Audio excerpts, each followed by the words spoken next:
This is the continuation of Luminous by Sokka's first fangirl on AO3. This is chapter 15, titled Drowning.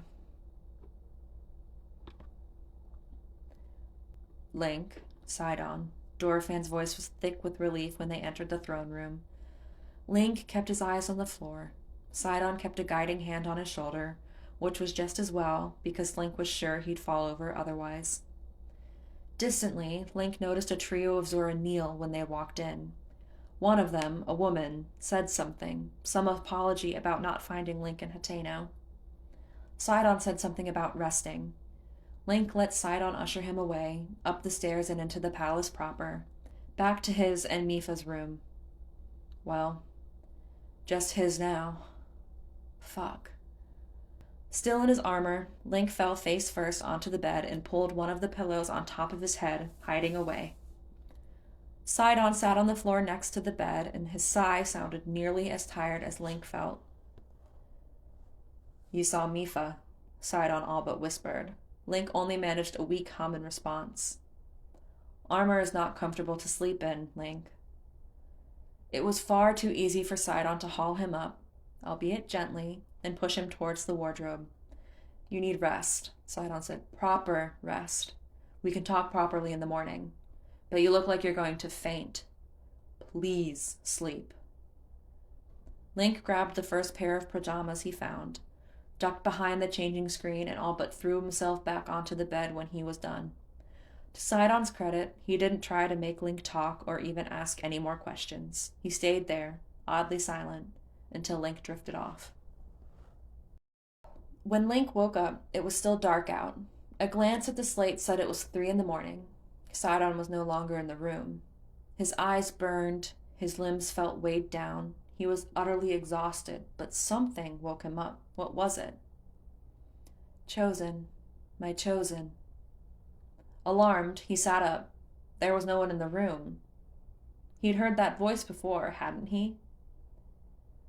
When Sidon and I fought Ruta, Link realized. It wasn't Zelda, but it was a feminine voice. Someone older than Zelda. Her voice was a whisper, an entreaty for Link to listen. Here, child. Light shimmered around the little shrine of Hylia across the room. They illuminated her serene smile, danced around her head like a halo. Was he dreaming? Slowly, Link approached the little statue. It was perched on a table, surrounded by unlit candles. The lights were not like the Korok's lights. If anything, they reminded him of tiny stars. You have conquered so many trials. You have gathered many blessings. His lethargy began to fade. He felt frozen in place. He felt like he was being watched. Be at peace, Chosen. Your strength grows. This was not like Mipha's grace, whatever this was. It reached deeper. This was not about healing wounds. This was about something else entirely. He could feel it in his blood, in his soul. Hylia? Link asked, feeling like a fool for even thinking it. The lights began to fade. The statue's smile almost seemed to grow. Go, my chosen, my Link. Bring peace to Hyrule. Just like that, it all stopped. The lights were gone. The growing sense of magic in his veins, that familiarity, was all gone in an instant. Link was just an exhausted, heart-sick teenager shivering in the dark. Maybe he'd imagined it. Maybe he was losing his mind. Maybe he'd been sleepwalking. Or maybe it actually happened. He stumbled back to bed and sat in the middle of it, staring at Mipha's empty sleeping pool. After a few moments, Link grabbed his pillows and crawled to the end of the bed. He wrapped himself up in the thick blanket and curled up at the end of the bed like he'd done so many years ago. His hand reached down, trailing through the cool water. A distant part of him waited for Mipha to take his hand. You'll get pins and needles, she used to say. Still don't care, Link thought. He wondered if Mipha was sleeping. Did ghosts sleep? He kept his eyes on the sleeping pool until he couldn't fight the need to sleep any more. When Dorfan entered Link's room, he was still sleeping, curled up on the end of the bed, one hand in the sleeping pool, His hair fell across his eyes. The sight was enough to break Dorfan's heart. He approached quietly, leaning down and gently shaking the child awake. "Link," he said. "Link, son, it's nearly noon." Link awoke slowly, blinking drowsily. Despite the evidence to the contrary, he looked like he hadn't slept a wink. He squinted at the room around him, giving the shrine to Hylia the most baffled frown. He looked down at the sleeping pool, and his eyes darkened. Sighing, Link pulled his hands from the water and sat up.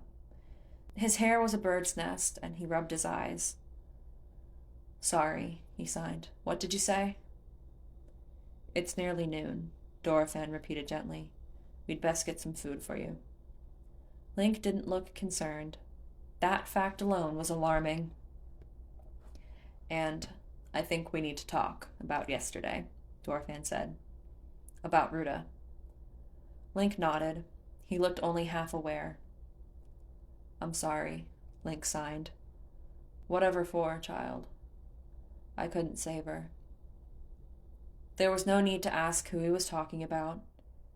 Dorofan scooted closer. A little awkwardly, he'd admit. He already took up so much space in here. And tilted Link's chin up, always careful of his claws. "None of us could," Dorofan said. The regret was ever present. He'd spent 100 years mourning, wondering what he could have done differently. If he'd never given his permission for Mipha to be a champion. If she'd had time to take her weapons to Ruta. "Sidon tells me you saw her. Her spirit. There was this thing, a monster made by Ganon. She called it..." Link's hands faltered. He frowned as he thought of the sign. In the end, he spelled it out. Waterblight Ganon. The great mystery solved at last. What had taken over Ruta? What exactly had trapped his daughter? A shard of Ganon himself. No mere monster, but a piece of the very demon they stood against. My poor girl. Dorofan had to take a deep breath, trying to steady himself. It wouldn't do to break down so quickly. Not when he had so many questions. Not when his son was so clearly on the brink of breaking down himself. "Did she say anything to you?" "She loves you. She loves you and Sidon with all her heart. She asked me to tell you." Oh, his sweet girl, his dear, brave daughter. Even in death, she thought of others. "Mipha, my darling jewel," Dorofan thought, tears stinging his eyes. "You were always too good for this world." "I'm so relieved you're home," Dorofan said. Link peered at him through the curtain of his hair, expression momentarily startled. "Goddesses and gods, I was an anxious wreck worrying about you yesterday. I had no idea what awaited you inside Ruta. I just knew it would be something dreadful. You came home, son. I hated the thought of sending you right back into danger. I know we can't fight destiny, but it's a parent's job to worry." He managed a small smile. "Forgive an anxious old man, won't you?" He offered his hand and Link climbed into it, still wrapped in his blanket. Dorofan raised him so they were eye level with each other. "You witnessed the unimaginable yesterday," he said. "You have been through so many trials since you woke up, and I know there will be more to come. You need rest, you need time to mourn, and I promise you, you shall have it. You are not alone, Link. You're among family, and we look after each other." Link bit his lip, ducked his head. "I'm exhausted," he signed. "I barely remember her at all. It hurts. I hate it. I can't fix it. He looked up, and the poor child looked utterly wretched. "Why aren't you angry at me? Why don't you hate me?" Dorofan was sure he heard his own heart shatter. "I could never hate you," he said firmly. "Mipha's loss is not your fault. The blame lies solely with Calamity Ganon. Link, you and Mipha were never going to be together in that battle. You had different posts, and we always knew that. We thought we were prepared. You both did the best you could. I'm not angry with you. I am only..." His voice cracked. "I am overjoyed to have you home." Link leaned against his thumb like a little broken doll. He still looked anxious. One conversation would not convince him that he was not to blame. Dorfan would simply have to repeat it. He'd say it as many times as needed. He'd say it until he lost his voice. He'd say it until he was in his grave. "You're not alone," he repeated, "and neither is Mifa. It is my duty as her father, and yours, to watch over you both. I will support you both every step of the way through this fight." "Thank you," Link signed. It was as good as it was going to get for now. "When you're ready, will you come down to the throne room?" Dorfan asked, setting Link back down on the bed. "There is a gift I want to give you." Link tilted his head, curiosity momentarily shining through. He nodded, but curled up in a ball again, pulling the blanket right over his head. Dorfan left and stopped the first servant he passed, asking them to send some food to Link's room. Link needed time to rest and mourn, but he most certainly wouldn't starve on Dorfan's watch. Link needed to get up. He knew he did. He needed to get up, go to the throne room, and see what Dorfan was talking about. He needed to check on Sidon and apologize for bawling all over him yesterday. He looked at the plate of food a servant had left. Hylian bass and rice.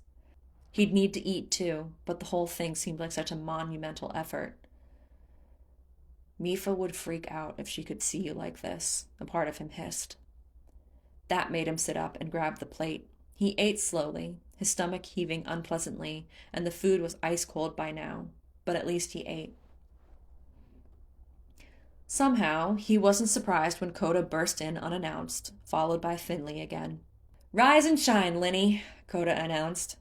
She strode across the room and opened the doors to the balcony, letting the fresh air in. It was nearly sunset. Finley immediately ran to the wardrobe and grabbed 2 jewelry boxes. She set them down and began to sort through their contents.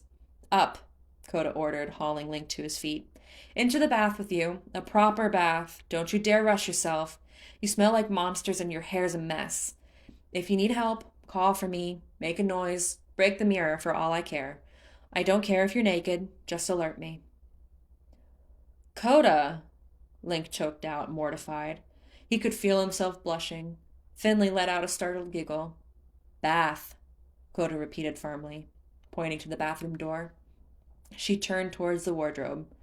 "What are you, my stylist?" Link signed, scowling. Coda winked at him. "Might as well be. I don't trust you not to go to Dorfan in your pajamas otherwise. Now, bath time." "Remind me to never let you meet Purra," Link signed, huffily. Coda just stuck her tongue out at him. Grumbling, Link stormed into the bathroom and made a point of slamming the door. "Less of the attitude, Linny," Coda called after him. Link would admit he spent a lot of time holding his breath under the water and trying to ignore the world beyond the bathroom door. Mifa would worry, he reminded himself. Just get on with it. Everything seemed to take so much effort. Couldn't he just stay in his room for the next few decades, maybe? Until everything stopped hurting so much. Link held on tightly to his locket, pressed his face against his knees, and let himself cry. Coda's tone was more gentle when he came back out. "Come on, buddy," she said, steering him towards the vanity. At least the clothes she'd grabbed were simple, his Hylian trousers and boots, and a soft purple tunic. While Link brushed the tangles out of his hair, Finley kept up a steady stream of chatter. "Now that the rain stopped, Mother says I can invite my pen pal to visit," she said excitedly. "His name's Sasson. He's a traveling merchant. He's Hylian like you. I hope he doesn't mind being friends with someone so much older than him. He says he's 20. Finley insisted on telling Link the entire story of how she and Sasson started exchanging letters. Apparently, she'd started throwing message bottles from the Bank of Wishes a few months ago. A week after she started, a messenger arrived with a letter from Sasson. He'd picked her letter up at the end of the river and decided to write back. Thus began their pen-pal friendship. "I'll show him all around the domain," Finley said with a beaming smile. "If you want, Your Highness, I can give you a tour too." "I just hope the Sasson guy can match her energy," Coda muttered to Link. It managed to make him smile. It was tiny, it was exhausted, but it was there. "Come on then," Coda said. "Let's see what the king wants." She led the way to the throne room. Link could hear chatter long before they reached it, and he resisted the urge to cringe back when they arrived. It seemed like most of the domain was crowded inside. Sidon hurried forward and stayed firmly at Link's side as they approached the throne room and stood before Dorephan. "My boys," Dorephan said proudly. "Thanks to your efforts, the sun is shining and Varuta is our ally once again. We are safe from flooding. Indeed, all of Hyrule is safe from being washed away." His smile widened. "And we have all seen Ruta take aim at Hyrule Castle. Calamity Ganon will not stand a chance." There was applause from the gathered Zora. Sidon inclined his head to his father, hands on his heart. "Words cannot begin to describe how proud I am," Dorephan continued. "Sidon, you and your friends set off to save our domain right away. You brought your brother home. You led the charge against Ruta. You had so many plans right from the start. You have displayed wisdom, bravery, and dedication at every turn. You will be a worthy successor when the time comes." For a moment, Sidon seemed overwhelmed. Under his father's warm gaze and the cheers of his people, he seemed frozen. His smile was surprisingly shy. "Thank you, Father." "And Link." Link looked up at Dorephan, hands clasped to keep from fidgeting. "You freed Varuta from Ganon's control. Mipha's spirit can rest easily. Despite all you have been through, you did not hesitate to jump into the fray. I can only commend your bravery, and I hope you know I speak for the whole domain when I say we are relieved to have you home." The applause began again. Link signed, "Thank you," and tried to avoid looking at too many people. Truth be told, he wanted to go back to bed. At the same time, he was worried that if he slept, he'd start seeing talking statues again. "There is something I would like to give you," Dorephan said, more solemnly now. "I hope it will serve you well on your journey." Muzu came forward, holding a trident. It was a beautiful weapon, pure silver. Its prongs were decorated with pink and teal. Tiny jewels dangled from it. It was an elegant weapon, easily the most beautiful weapon Link had ever seen. He knew this trident. It was the light scale trident. Mipha's trident. She'd had it that day on Varuta when they'd planned their first date. The memorial statue in the square showed her holding it. She didn't have it with her, Link thought. It felt like he'd been punched in the stomach. She didn't bring it to Ruta. Muzu held it out to him. His smile was somewhat proud, somewhat mournful. Hesitantly, Link took it, smooth as glass. It was in perfect condition. Mipha had cherished this trident. He had a sudden flash of her polishing it. He could see her twirling it like a baton, a smile on her face. "Princess Mipha would want you to have it," Muzu said hoarsely, "for your protection." Her light skill trident, her grace, all to keep Link safe. He still needed to tell Dorephan and Sidon about her grace. He needed to ask about it, how to use it, how it even worked in the first place. "I don't deserve it," he thought, but he couldn't imagine letting the trident go or ignoring the magic. His grip tightened and he held the trident close to his chest. He had to hold it with one hand to sign again. "Thank you," he signed. "Truly." He held onto the trident as tightly as he could and fought back the urge to cry again. He was already heartily sick of crying. His eyes darted towards the horizon, towards Varuta. "I'll keep it safe, Mipha," he thought. "I promise." The Zora were organizing a celebration, a domain-wide party, practically a festival. As the civilians were ushered out of the throne room, Muzu promptly began discussing preparations with Dorephan. "I promise not to let anyone crowd you," Sidon said, squeezing his shoulder. Link glanced nervously at Dorephan's council, who kept sneaking glances at him. He thought of all of those people staring at him before he set off for Ruta, and after. Sidon would have his work cut out for him. "It will take a few days to organize everything," Dorephan said. "You rest in the meantime, my boys. You've more than earned it." Before anyone could rest, before Link could ask about Mipha's grace, there was another quick meeting to attend. A Zora guard entered the throne room. Link had noticed him before, thanks to his armor, more elaborate than the other guards. He knelt before the throne, expression solemn. Captain Baz, Dorothan greeted, and Link startled in place, gazing at the captain with new curiosity. Was this the same Baz that Coda had mentioned from the... what had she called it? Big Bad Baz Brigade? They'd been friends, she'd said. The whole group, Link included. Link, Dorothan said, and Link turned to him expectantly. You will not yet remember, but you and Captain Baz were close friends once, Dorothan said. He was right. Link did not remember at all. He just had Coda's story. I have tasked Captain Baz with a very important mission, Dorothan continued. What mission? Link asked. What could Baz's mission have to do with him? Did he need help? When you next leave the domain... A flicker of pain crossed Dorothan's face, but he steeled himself and continued. When you must go, I have tasked Baz with accompanying you. Him and another guard of his choosing. Wait, what? Link looked between Dorothan and Baz, stunned. Baz rose to his feet when Dorothan gestured for him to stand. He smiled at Link, a little shy. Thank you, but I really don't need guards. Indulge me, Dorothan said. He was smiling, but his tone made it clear he would hear no arguments. There was a stubborn fire in his eyes. Still, Link tried. Dorothan, I don't... Child, I will not lose you again, Dorothan said, holding his hand up, interrupting any arguments Link could make. That one sentence was enough to kill all of Link's arguments anyway. Guilt swamped him. He doubted Dorothan meant it that way, but it froze Link in place. Dorothan looked solemn. Sidon glanced between Link and Dorothan nervously, perhaps expecting more pushback. When no arguments were forthcoming, Dorothan turned his attention back to Baz. Captain, he said, have you chosen your companion? Yes, Your Majesty, Captain Baz said. I have spoken to Riven, and he says he would be honored to accompany us.